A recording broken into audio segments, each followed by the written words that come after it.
Hello, I am Laura at Laura Talks Softer, and I am sitting here at my mama's table, and she just finished eating her breakfast. And I have been each morning, not every morning, but most mornings, been reading a book that she's had for quite a while. It's Michelle Obama's The Light We Carry. And I came to a part of the book, it's chapter 10, that is titled Going High. And I really like the message in this. So anyway, I'm just going to read it. And so if you want to hear some very wise words and what words that could help us all, sit back, relax. I'm going to put the phone down, and I talk loud enough, even though I'm Laura at Laura Talks Softer, because I talk loud enough. I don't have a microphone, and I'm going to try to project my voice and read this. So I'm going to set you down here. I'm putting a little envelope on you, covering you up, peeking to making sure it's still moving. Yep, it's moving. Okay, you ready, Mama? Yes. Okay, here goes. Going high. When Barack ran for president, I received a quick, wounding lesson in how stereotypes get reconstituted as some form of, quote, truth, unquote. The more I campaigned for him in public and the more influential I became, the more I started to see my gestures manipulated and misinterpreted, my words twisted, and my facial expressions turned into cartoons. My passionate faith in my husband's candidacy, the idea that he had something to offer our country, was more than once depicted as an unbecoming type of fury. If you were to believe some of the imagery and right-wing chatter, I was full-on, fire-breathing monster. I walked around with a furrowed brow, perpetually seething with rage. This unfortunately fit with a larger, more entrenched perception that researchers have documented recently in workplace studies. If a black woman expresses anything resembling anger, people are more likely to view it as a general personality trait rather than as being connected to any type of inciting circumstance, which of course makes her easier to marginalize and easier to write off.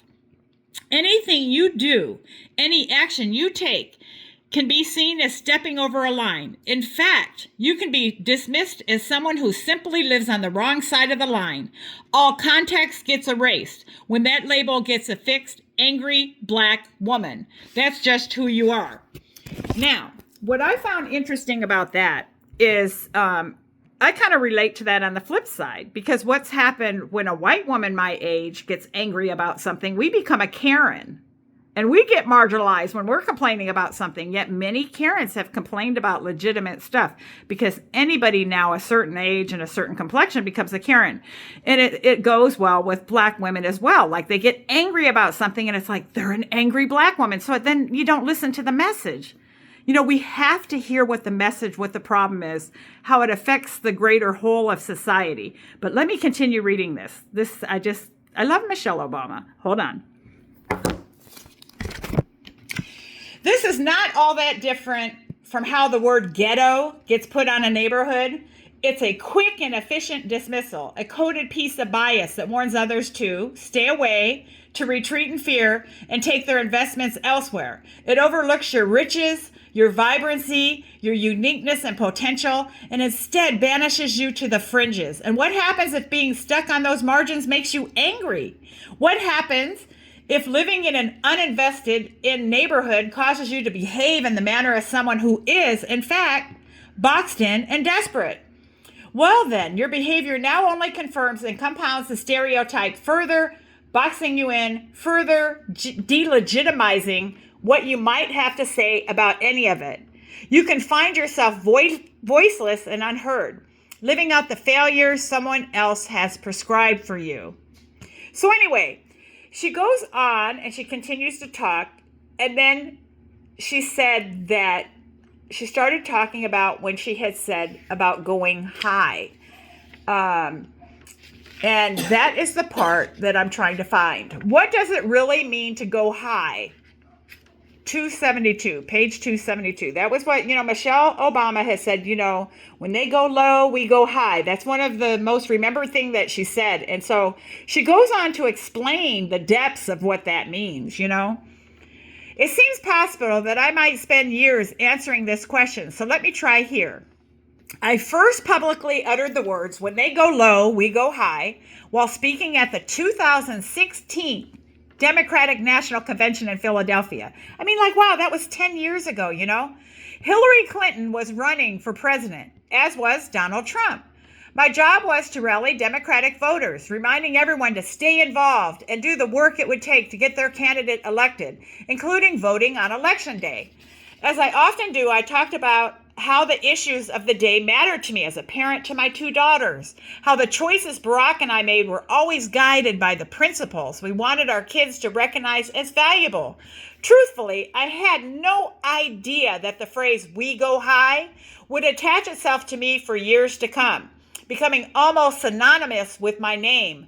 All I was doing really was sharing a simple motto that my family tried to live by, a convenient bit of shorthand Barack and I used to remind ourselves to hang on to our integrity when we saw others losing theirs. Going high was a way to describe a choice we were trying to make to always try harder and think more. It was simplification of our ideas, a soup pot full of ingredients, everything we gleaned from our upbringings that had been simmered into us over time. Tell the truth. Do your best by others. Keep perspective. Stay tough. That's basically been our recipe for getting by. Privately, Barack and I have committed and recommitted to the idea of going high many times, especially as we have gone through hard-hitting campaigns and political battles trying to navigate life in the public eye. We invoke it anytime we feel like we are being tested, as a reminder to steady ourselves when confronted by a moral challenge. What do you do when others are at their worst? How does one respond when feeling attacked? Sometimes it's very easy to know. The answers feel entirely clear, and other times it can be more difficult, the circumstances more ambiguous, the right way through taking more thought. Going high is like drawing a line in the sand, a boundary we can make visible and then take a moment to consider, which side of this do I want to be on? It's a reminder to pause and be thoughtful, a call to respond with both your heart and your head. Going high is always a test as I see it, which is why I felt compelled to raise the idea at the 2016 convention in front of all those people. As a nation, we were being tested. We were facing a moral challenge. We were being called upon to respond. It wasn't the first time, certainly, and it surely wouldn't be the last.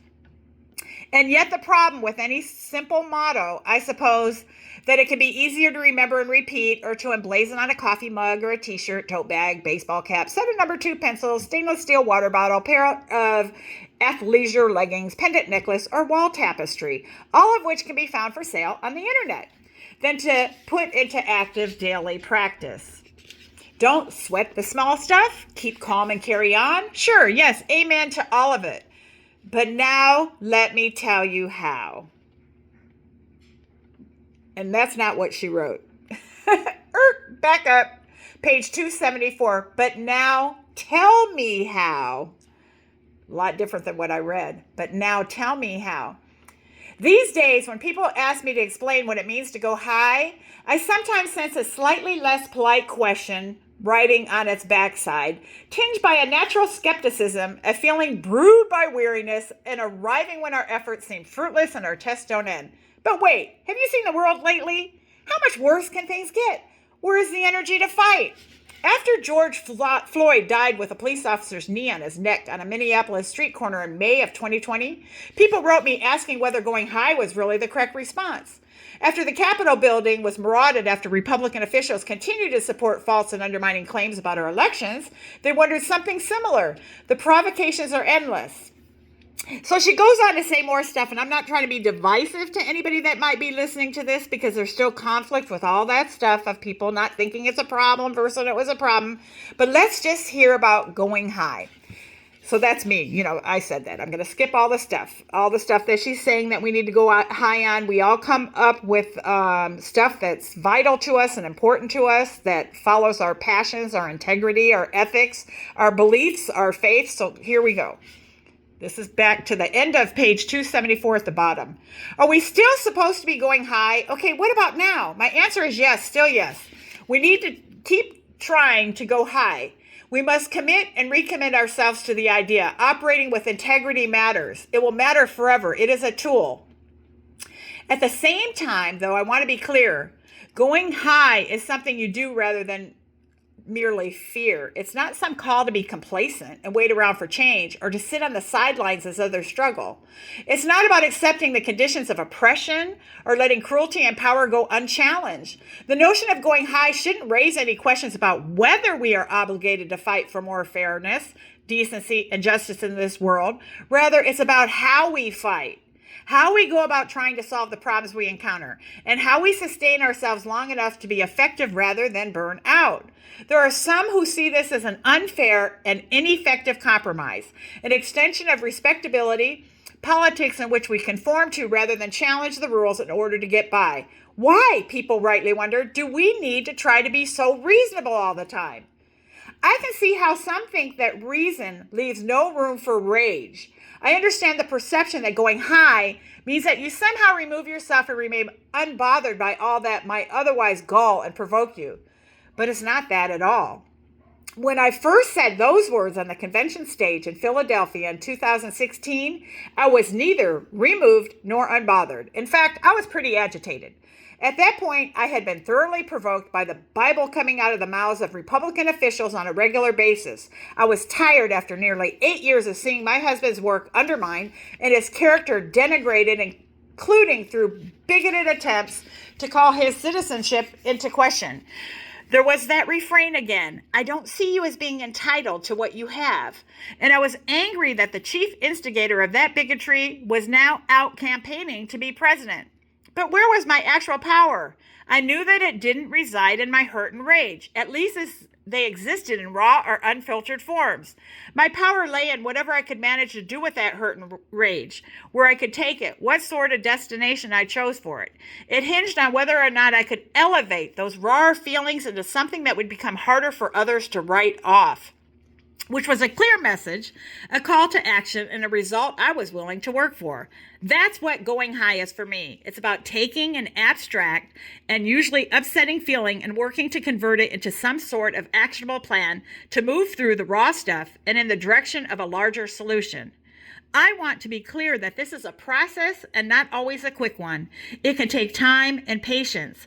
It's okay to sit and stew for a while, to live inside the agitation caused by injustice or fear or grief, or to express your pain. It's okay to grant yourself the space you need to recover or heal. For me, going high usually involves taking a pause before I react. It is a form of self-control, a line laid between our best and worst impulses. Going high is about resisting the temptation to participate in shallow fury and corrosive contempt, and instead figuring out how to respond with a clear voice to whatever is shallow and corrosive around you. It's what happens when you take a reaction and mature it into a response.